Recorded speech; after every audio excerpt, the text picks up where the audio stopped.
Au conservatoire et jardin botanique, l'ancienne boutique est devenue un lieu de découverte pour petits et grands. Visite dans un instant.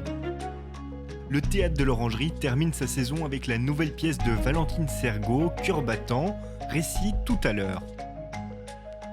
La semaine prochaine, l'Afghan Youth Orchestra pose ses valises à Genève, teasing en fin d'émission. La culture à Genève, c'est culte. Vous avez vu la feuille? On dirait qu'il y a comme plein de petites briques dessus là. Comme des écailles.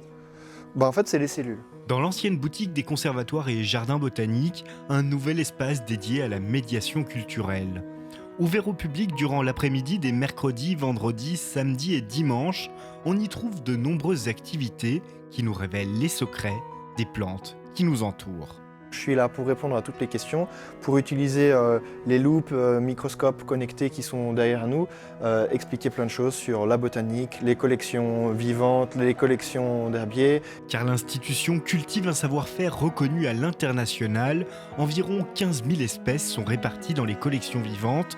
Les herbiers, eux, regroupent plus de 6 millions d'échantillons. Et la bibliothèque est une référence mondiale en botanique. Donc là on a une pâquerette. Je demande souvent aux gens combien de fleurs vous voyez là-dedans. Donc on dirait qu'il y en a une seule, mais si on la met sous la loupe et que j'ajuste la netteté, en fait on s'aperçoit que les pâquerettes sont en fait des fleurs composées et que chaque petit point jaune à l'intérieur d'une pâquerette est en fait une fleur. Enfants ou adultes, en français ou en anglais, les passants sont happés par cet espace où apparaît ce qui échappe d'ordinaire à nos yeux. Vous voulez voir des mousses bouger? Ouais. Allez. Donc là j'ai un petit spray avec de l'eau. Je vous propose on essaye de sprayer ce petit bout de mousse et on va voir si ça la fait bouger. C'est bon? Waouh. C'est impressionnant. Là, Bouge quand vite, tu hein. regardes comme ça, tu mets de l'eau, ça fait rien, mais au microscope. Une particularité des mousses qui sont des organismes pionniers et puis qui n'ont en fait pas besoin de grand chose pour vivre. Il leur suffit d'un substrat, un endroit sur lequel pousser, de l'eau et du soleil. Et donc elles sont adaptées à ces milieux où il n'y a pas grand chose de plus et donc à résister pendant longtemps au manque d'eau et pouvoir se rouvrir. L'espace de médiation, un lieu à découvrir lors de votre prochaine balade au conservatoire et jardin botanique. Je veux que vous sachiez que je n'ai pas pu lui donner votre carte. Nour, jeune femme originaire du Moyen-Orient, est interne en cardiologie. En quête de ses origines, son destin va basculer. Cœur battant, la nouvelle pièce de Valentine Sergault et second volet de son triptyque Cyclone nous plonge dans une épopée croisant les enjeux écologiques au parcours de la migration. Je trouvais intéressant que Nour arrive dans une Europe bouleversée et une Europe qui n'est pas aussi accueillante que ce qu'elle pensait et surtout qui n'est pas du tout lisse comme on pourrait le croire depuis certains pays. Voilà, c'était ça un peu mon idée et j'avais aussi envie de faire le parcours d'une femme instruite, parce qu'on parle beaucoup de la migration, mais la plupart des migrants qui arrivent chez nous, ils sont, parce qu'ils arrivent à arriver jusqu'à chez nous, c'est plutôt des gens qui ont les moyens, c'est des gens qui sont instruits, sinon ils sont arrêtés en Turquie et ils n'arrivent pas à aller plus loin, quoi, ou à Lesbos, en Grèce. Un dilemme va se poser à Nour, rester pour tenter de retrouver sa mère qu'elle a à peine connue, ou partir, suivre son amoureux et l'appel de la forêt, ou quand le retour à la nature questionne la nature humaine. J'ai vu beaucoup de jeunes, notamment après le Covid, prendre des chemins radicalement différents dans leur vie et les assumer vraiment. C'était pas juste un caprice, quoi. Ils sont allés vraiment très loin. Et du coup, j'avais envie aussi de témoigner de ça, quoi. De personnes qui essayent de recommencer autrement. C'est peut-être pas hyper facile, c'est peut-être pas très simple. Ça n'empêche pas que la nature humaine fait qu'on continue à s'engueuler ou à pas être d'accord, mais quand même, on tente une utopie, quoi. T'as perdu ton œil? Non, heureusement. Mais c'est encore fragile. Cœur battant questionne ce qui fait l'humanité, ses origines, son destin, ses pulsions, mais aussi la mort comme une façon de se rendre compte de l'importance de la vie. La vie n'est faite que d'incertitudes, de questions, on ne sait pas où on va, qu'est-ce qu'on fera demain, comment ça va se passer, on ne sait pas. Par contre, on sait tous qu'à un moment donné, on ne sera plus là et qu'on va mourir.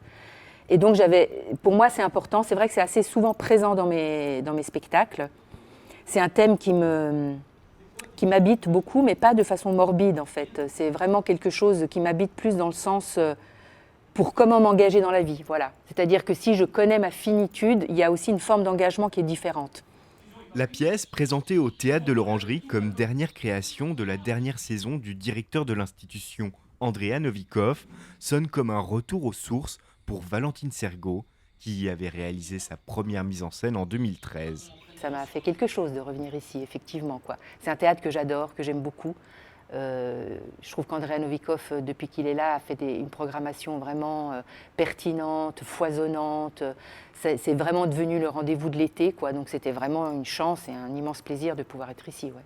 Cœur battant, une épopée contemporaine à découvrir sur la scène du Théâtre de l'Orangerie jusqu'au 3 septembre. Minutes après, elle me repose la même question. Du 4 au 6 septembre, Genève accueille l'Afghan Youth Orchestra, un ensemble ayant fui le régime des talibans et dont la mission consiste à former des jeunes musiciens à la culture et la musique afghane. Durant les 2 premiers jours, c'est au Centre des Arts de l'École internationale de Genève que l'institution posera ses valises et instruments. On va avoir cet orchestre qui regroupe une quarantaine de jeunes Afghans qui habitent au Portugal en ce moment. Et ils vont pouvoir présenter ce qu'ils ont préparé depuis leur arrivée au Portugal, des morceaux de Ravel, de Beethoven, mais aussi des choses très traditionnelles, que ce soit pour les élèves, parce qu'on travaille avec le DIP, donc il va y avoir des concerts pédagogiques. On va avoir aussi une grande table ronde, parce que c'est l'occasion de pouvoir parler de ce qui se passe en Afghanistan. Point d'orgue de ce séjour genevois, un grand concert au Victoria Hall le mercredi 6 septembre. Ce sera un grand concert de gala. On va accueillir bien sûr l'Afghan Youth Orchestra, c'est l'ensemble principal qui sera présent. Il y aura les solistes de l'Orchestre de Chambre de Genève, et puis il y aura aussi des élèves du Conservatoire populaire de musique, danse et théâtre, avec le groupe de Mashal Arman, qui est une musicienne afghane basée à Genève et qui s'appelle The Afghan Youth Project. Un concert qui mêlera la musique traditionnelle afghane à des airs classiques occidentaux, joués par des instruments d'ici et de là-bas.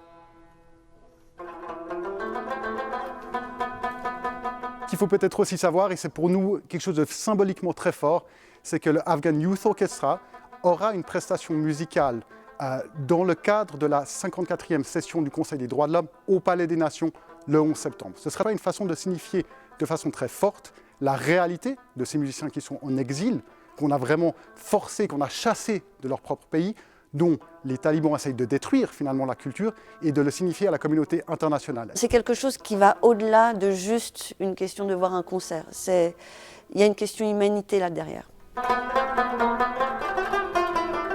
Les réservations et toutes les informations concernant le concert du 6 septembre au Victoria Hall sont disponibles sur le site internet de l'OCG.